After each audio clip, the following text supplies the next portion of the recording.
Hi guys, I am Shivam Gupta. Welcome to Moxon MBA Preparation. So guys, this video is a part of our top 30 quants PYQ series for that. So guys, आज हम part 2 में 10 questions again discuss करने वाले हैं। तो video को starting से अंदर पूरे देखिएगा, आपको काफी कुछ सीखने मिलने वाला है। चैनल को सब्सक्राइब करिएगा, इंस्टाग्राम फॉलो करिएगा, बिकॉज हम लोगों के चैनल में लगातार content based plus notification based video बनते रहते हैं। चलो गाइज स्टार्ट कर लेते हैं।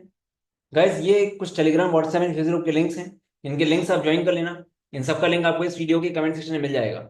प्लस गाइज अगर अभी तक आपने जैड की 6 आवर्स के अराउंड डिसीजन मेकिंग की एक सिंगल वीडियो है 5 इयर्स की PYQs कवर्ड है, वो अगर नहीं देखी जरूर से देखिएगा, हम लोग के चैनल में अपलोडेड है वो। चलो गाइज स्टार्ट करते हैं। तो गाइज ये इनइक्वालिटी का क्वेश्चन है।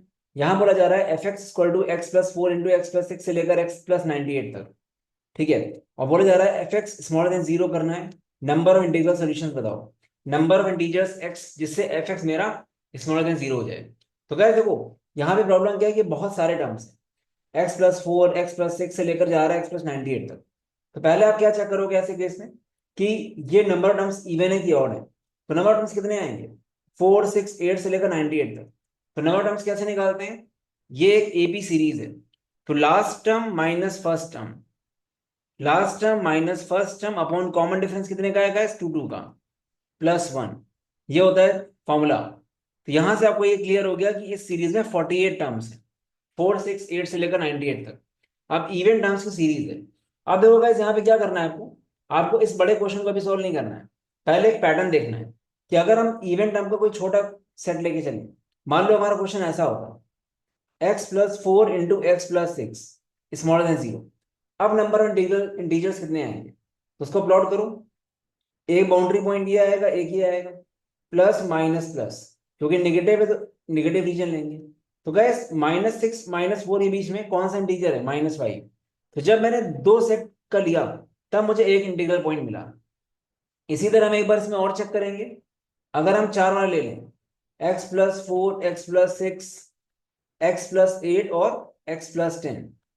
ठीक है। तो यहाँ पे क्या होगा, यहाँ पे गाइस मेरे इंटीग्रल पॉइंट्स क्या आएंगे, -10 -8 -6 -4 plus minus plus minus plus. Again negative वाले कौन से हैं, ये रीजन्स। तो गाइस यहाँ से मुझे एक इंटीग्रल पॉइंट मिलेगा -9, और यहाँ से मुझे एक इंटीग्रल पॉइंट मिलेगा -5। अगेन गाइस यहाँ पे क्या हुआ, जब चार का सेट था तब मुझे दो इंटीग्रल पॉइंट्स मिले। तो यहाँ पे पैटर्न क्या बन रहा है, अगर आप दो का सेट ले रहे हो तो आपको एक मिल रहा है, चार ले रहे हो तो आपको दो मिल रहा है। तो गाइस क्लियरली दिख रहा है कि जब 48 सेट्स होंगे तो कितने पॉइंट्स आएंगे इंटीजर के, 48/2, 24 इज द आंसर।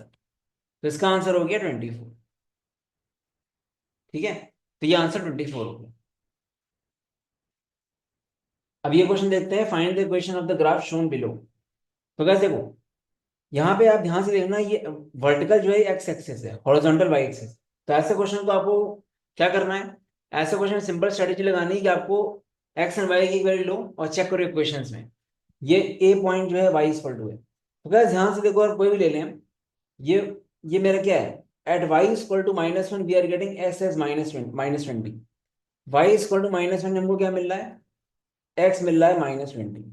या फिर ऐसे बोल दो, at y equal to 0 we are getting x as -19। ये थोड़ा सा ऊपर है ना -20 के, ये चीज है। तो किसी को भी सेटिस्फाई कर दो। चलो पहले पहले देखते हैं करके।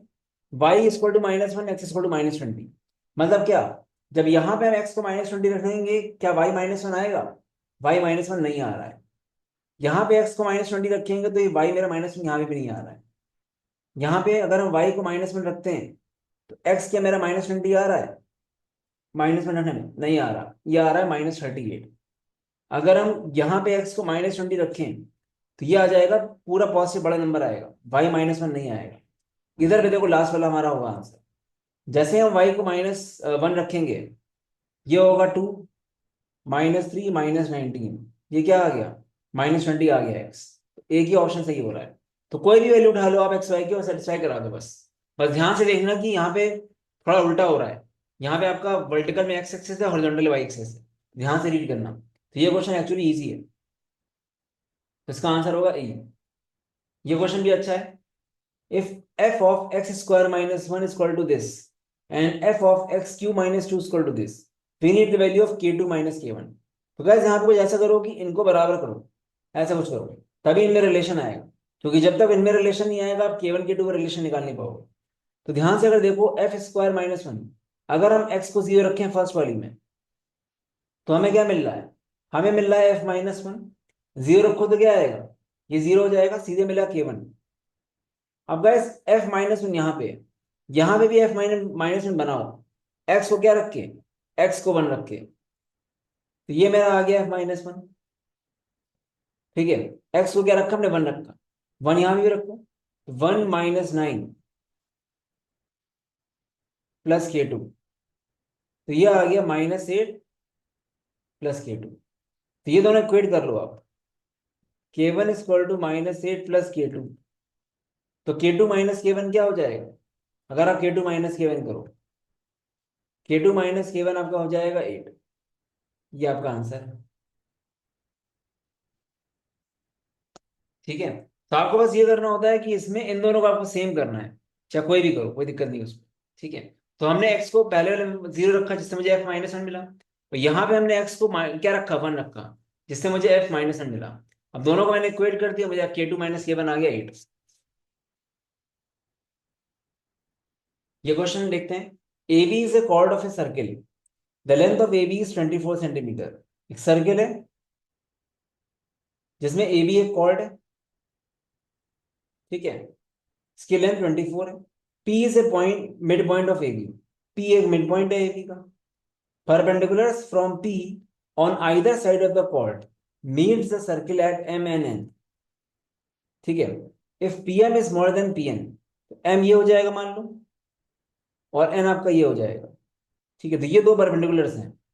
ठीक है, तो ये आपका ऐसा हो गया। ठीक है, और बोला भी क्या है कि P M is more than P N, if P M is given as 8, P M 8 है गाइस, ये मिड पॉइंट है, ए बी पूरा 12 24 है मेरा, ये क्या होगा, 12 12 होगा। आपको पी एन निकालना है, तो बहुत सिंपल सी प्रॉपर्टी होती है कॉर्ड की, क्या होती है, दो कॉर्ड्स की property, A B into P B equal to N P into P N, बस ये लगाना है आपको। तो 12 into 12 equal to P N into 8, ये आ जाएगा। पी एन मेरा क्या आ गया सीधे, पी एन मेरा 18 आ गया आंसर। इजी क्वेश्चन, बस कंस्ट्रक्शन करना आना चाहिए, अगर ये आ रहा है तो कर लोगे आराम से।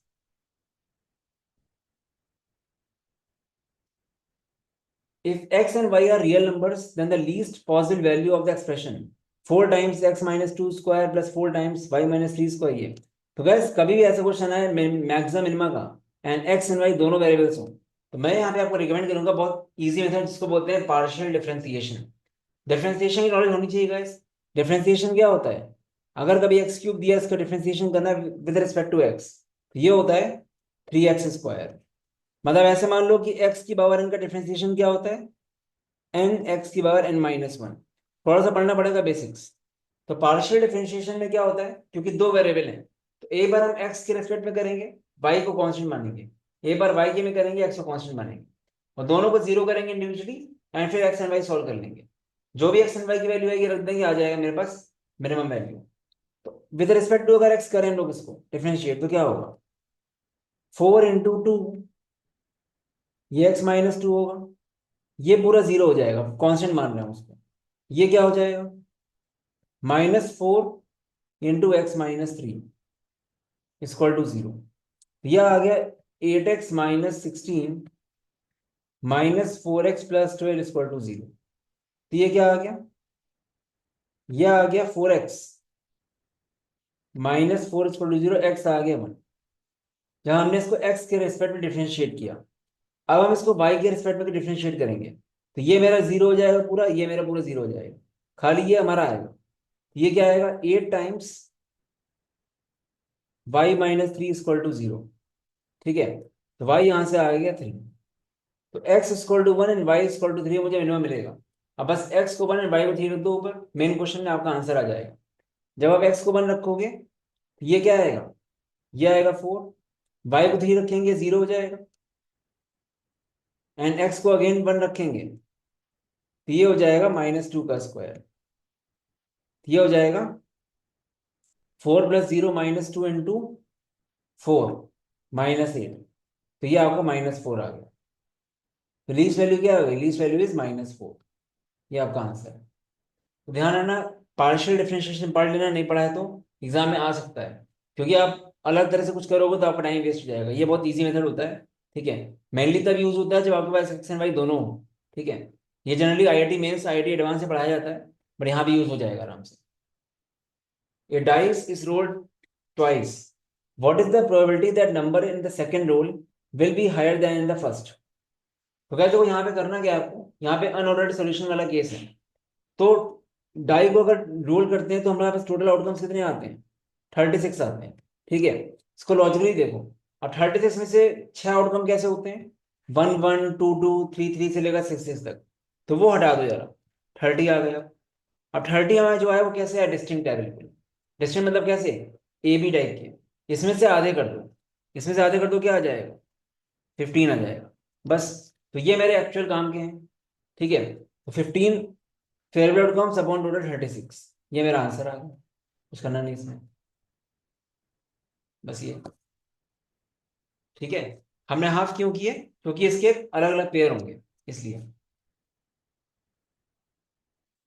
तो ये मेरा आंसर आ गया। चलते हैं नेक्स्ट क्वेश्चन में। चलो guys, if n is equal to 11 की पावर p प्लस 7 इंटू 7 की पावर q माइनस 2 इंटू 5 की पावर r प्लस 1 इंटू 3 की power s is a perfect cube where p q r and s are positive integers, then the smallest value of p plus q plus r plus s।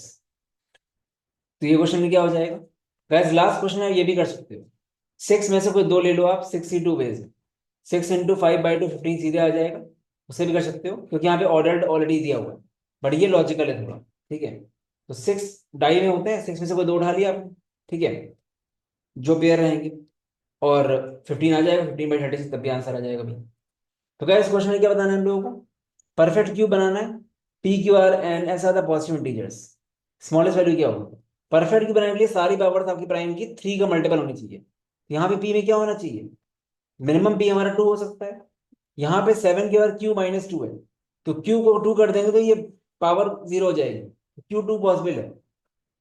Are को हम क्या कर सकते हैं? Are हमारा आ जाएगा 2। S क्या आ जाएगा? 3। ये आंसर क्या आ गया? 2 + 2 + 2 + 3। आंसर आ गया 9। Easy question. A coin of radius 3 centimeters is randomly dropped on a square floor of square-shaped tile of side 10 centimeter each. What is the probability that the coin will land completely within the tile? तो guys यहाँ पे क्या हो रहा है? Tile है, square tile है, ठीक है। एरिया बेस्ड प्रोबेबिलिटी बोलते हैं इसको। इसका एरिया 100 है। Coin of radius 3 centimetre is randomly dropped, ठीक है। हमें ये बताना है कि क्या प्रोबेबिलिटी कि coin will land completely with in the tile. तो क्या, जरा ध्यान से देखो। तो कॉइन को अगर यहाँ से हम टच कराएं ऐसे, तो ये सेंटर है इसका, ठीक है। ये रेडियस 3, ये रेडियस 3। इसी तरह अगर यहाँ से टच कराएं कॉइन को, ठीक है, क्योंकि मैक्स टू मैक्स अंदर आने के लिए यहाँ से टच कर सकता है। अगेन क्या है? ये 3, ये 3।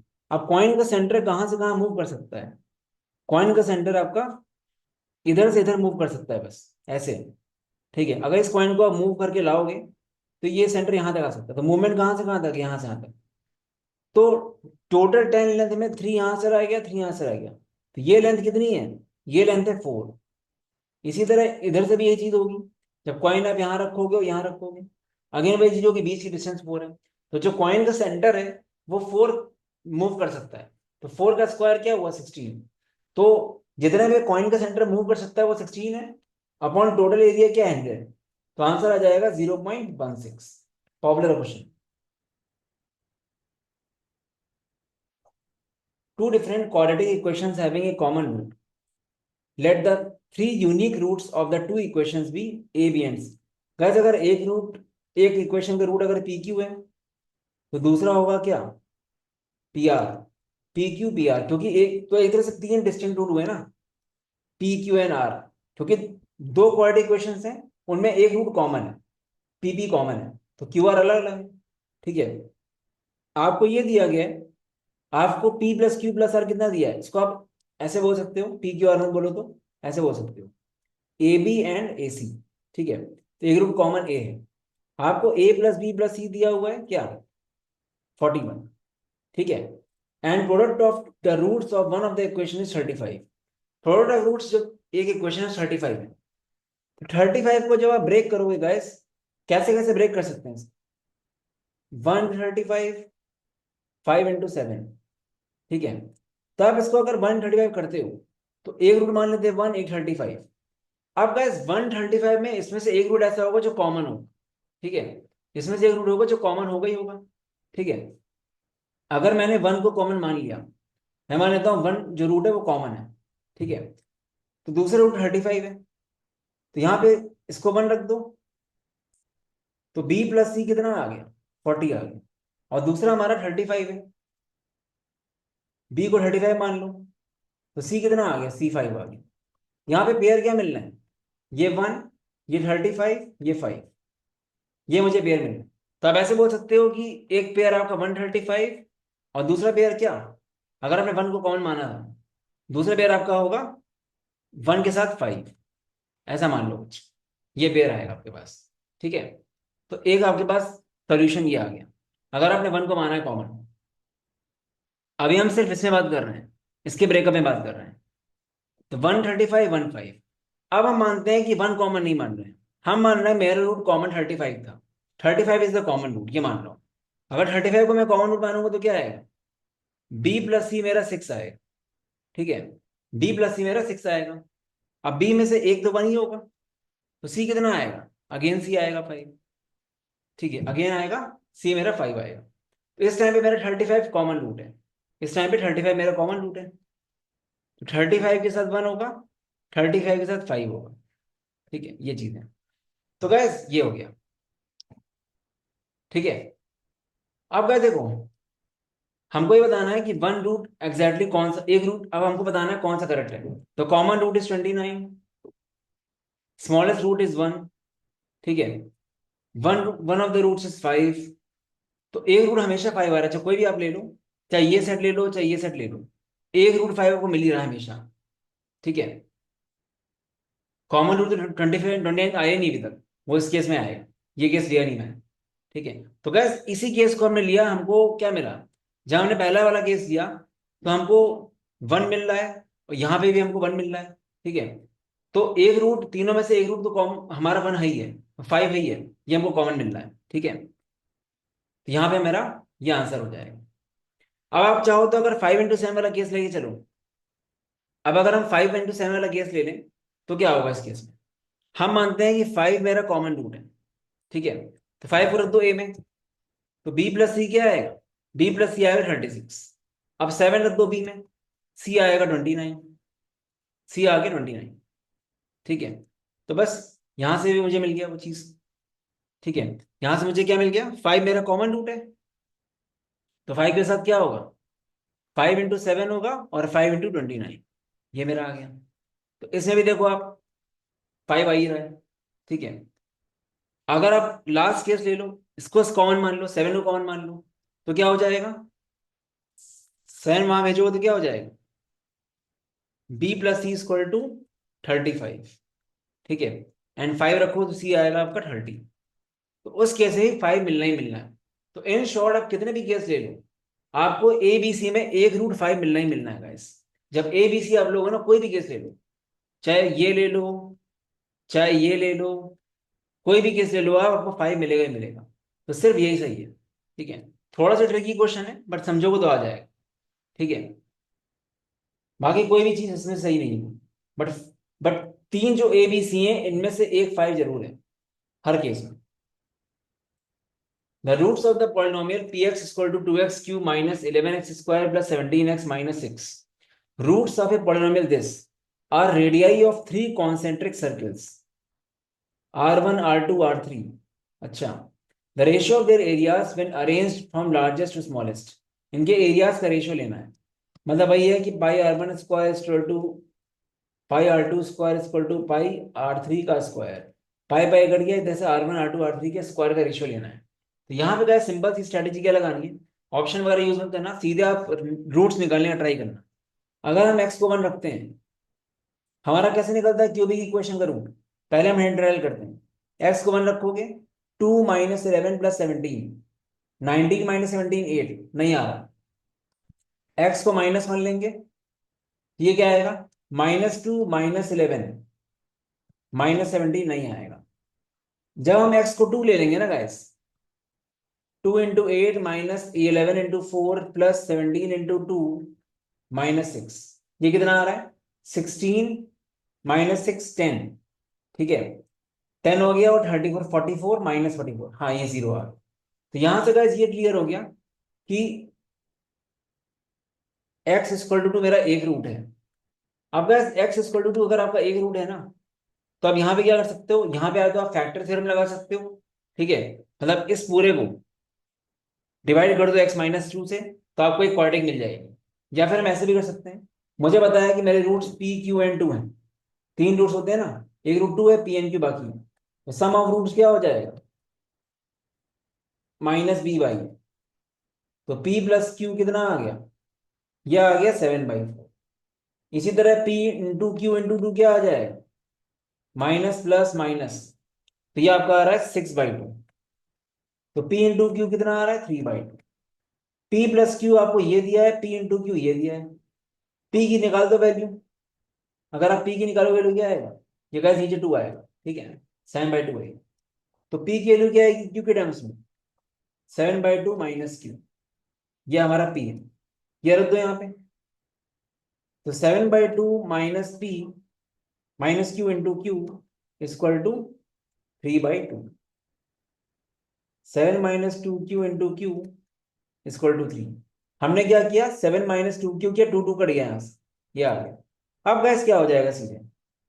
2q² minus 7q plus 3 equal to 0, ये क्वाड्रेटिक इक्वेशन।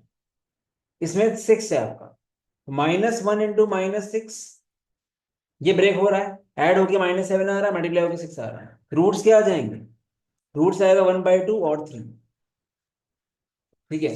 रूट्स आ जाएंगे 1/2 और 3। तो गैस अगर आप इसको एक रूट को 1/2 मानते हो, तो दूसरा रूट क्या आएगा? अगर आप यहाँ पे 1/2 रखते हो, दूसरा रूट आपका क्या आएगा? यह आएगा आपका 3।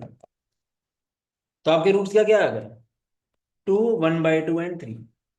तो मतलब आपकी क्यू की दो वैल्यूज आएंगे, इस क्यू की वैल्यू यहाँ रखोगे ना अगर आप, तो आपको पी मिलेगा 3 एक बार, और अगर क्यू को आप 3 रखोगे तो पी मिलेगा आपको, ठीक है।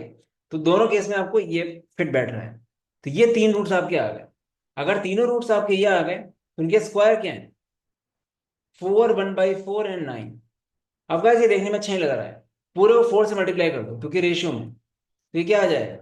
16:1:36, ये आपका है। इसको आपको बताना है लार्जेस्ट टू स्मॉलेस्ट, तो आंसर क्या आ जाएगा? 36:16:1। इधर मैं एक बार और क्लियर कर दे रहा हूँ। हमने क्यू के टर्म्स में निकाला, मेरे क्यू की दो वैल्यूज आई, 1/2 एंड 3। जैसे आपने क्यू को 1/2 रखा, पी आपको मिला 3, तो एक सेट आपका ये आ गया। अगर आप बोलते हो क्यू को हम 3 रखेंगे यहाँ पे, तो पी आपको मिलेगा 1/2। तो बात वही है, 3 रूट्स आएंगे मैग्नीट्यूड में। तो ये 3 रूट्स आ गए तो बड़े छोटे में स्क्वायर करके मल्टीप्लाई कर दो, आपका आंसर आ जाएगा 36:16:1। ठीक है, आई गेस क्लियर हो गया होगा। तो गैस ये 10 क्वेश्चन आज फिर हो गए हैं।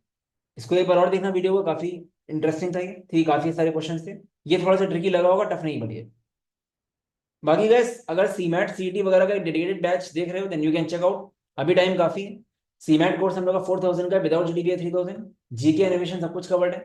एमबीए सीटी 4500 का है, विदाउट जीडीपीआई 3500। इसमें मॉक्स वगैरह सब कुछ कवर्ड है, 18 फुल एंड मॉक्स। वैरायटी है सारी, क्वेश्चन टाइप सब कवर्ड है। एमबीए सीटी एसआरसी में टाइम काफी है अपने पास। सीमैट भी आराम से आप कर सकते हो, एक महीने मोर देन एनफ, क्योंकि कंटेंट काफी क्यूरेटेड है। बाकी कॉम्बो पैक्स अगर लो लेना है तो ले सकते हो आप। 5000 में सारे तीनों एग्जाम्स कवर्ड होंगे विदाउट जीडीपीआई। बाकी फ्री मॉक सीमैट का नहीं दिया है तो दे देना एक बार, काफी रेलिवेंट है as for the latest pattern. 10 full length CMAT mocks हम लोग के 499 के हैं। बाकी अगर रिजल्ट की बात करूँ तो कोई भी एग्जाम देख लो आप, एमबीए सीटी में 14 कन्वर्ट्स हैं, JBMS MHRD JBMS MHRD MSc finance, CMAT में 98 प्लस 200 को आया है, ठीक है। एसआरसीसी में एंड सीयूटी में। बाकी सीटी में टॉपर स्कोर 187। तो गैस एमबीए सीटी में रियलिस्टिक चांस है जेबीएमएस एमएचआरडी एमएससी फाइनेंस जाने का, अगर इंटरेस्ट है तो। बाकी ये results and reviews you can check, काफी सारे रिव्यूज आते रहते हैं। ठीक है, कोई अगर डाउट है मुझे व्हाट्सएप कर देना। ठीक है, बाकी डिसीजन मेकिंग वीडियो नहीं देखी हो देख लेना गाइस, क्योंकि डीएम में पीवाईक्यू के अलावा कुछ भी ज्यादा करने को नहीं होता है। अगर आप डीएम के 5 साल के पेपर्स करके जाओगे तो इवन आपको 90 प्लस भी आराम से आ सकता है। कंडीशन है कि समझ के करना आप। गाइस ये नंबर है यहाँ पे, कोई डाउट व्हाट्सएप कर देना। चलो guys, all the best, bye bye. मॉक्सोन.in/cmat में जाओगे तो आपको फ्री सीमेंट मॉक मिल जाएगा। चलो गाइस, बाय बाय।